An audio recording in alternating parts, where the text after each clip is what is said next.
La farce de la semaine, ben, cette semaine, c'est pas une farce. C'est réellement trois petites histoires. Trois histoires qui racontent trois accidents qui se sont produits dans l'atelier. Mais des accidents si bêtes qu'ils sont presque drôles. Le premier accident est arrivé dans la salle de traitement thermique. J'étais en train de superviser deux étudiants qui faisaient un petit test à propos de l'utilisation correcte des torches oxyacétyléniques. Le premier étudiant, ayant complété son traitement thermique, a éteint les torches oxyacétyléniques en suivant la procédure et a immédiatement passé la torche à son ami. Le problème, c'est que l'étudiant a passé la torche à son ami, partie chaude en premier, directement dans la paume de son ami, qui a promptement refermé sa main sur la buse. Mais ça a été suivi de quelques secondes de hurlements, une visite au bureau de l'infirmière et 3 mois de ricanage dans la salle des professeurs.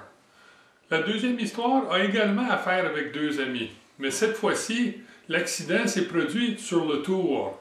Pendant un de mes cours, un étudiant m'arrive avec une coupure profonde sur un de ses doigts. Il saignait partout. Donc, je l'ai pensé rapidement et envoyé voir l'infirmière, accompagnée de deux amis pour s'assurer qu'il ne se blesse pas s'il perdait connaissance en chemin. Pendant que l'étudiant était parti voir l'infirmière, j'ai commencé à remplir mon rapport d'accident, alors que les souvenirs étaient tous frais en tête. Et j'ai demandé à un de ses amis de me décrire exactement ce qui s'était produit.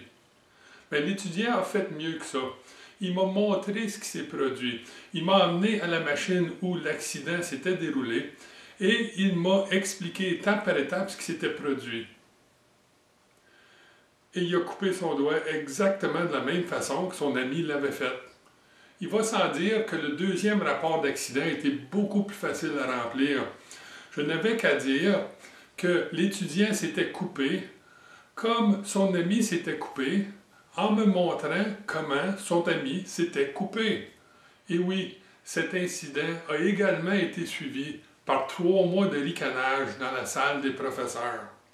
Le troisième incident a affaire à un étudiant qui a décidé de se filmer lui-même alors qu'il prenait une coupe sur la fraiseuse et de le faire à l'aide de son téléphone.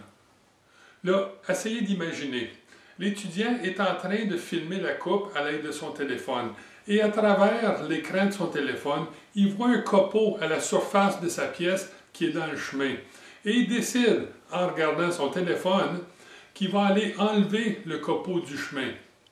Ben, qu'est-ce que vous pensez qui est arrivé? Il s'est enlevé le bout du doigt. Là, ça en soi, c'est pas tellement drôle. Mais ce qui est comique là-dedans, c'est qu'alors que j'essayais de remplir le rapport d'accident, j'ai demandé de me décrire ce qui s'était produit. Il n'était pas obligé de le faire. Tout ce qu'il a fait, c'est qu'il m'a amené à mon ordinateur. On s'est rentré dans YouTube et il m'a montré une vidéo qu'il avait déjà téléchargée sur YouTube. Tout ça pour dire que quand on croit avoir tout vu dans la vie, bien que les êtres humains sont encore capables de nous surprendre.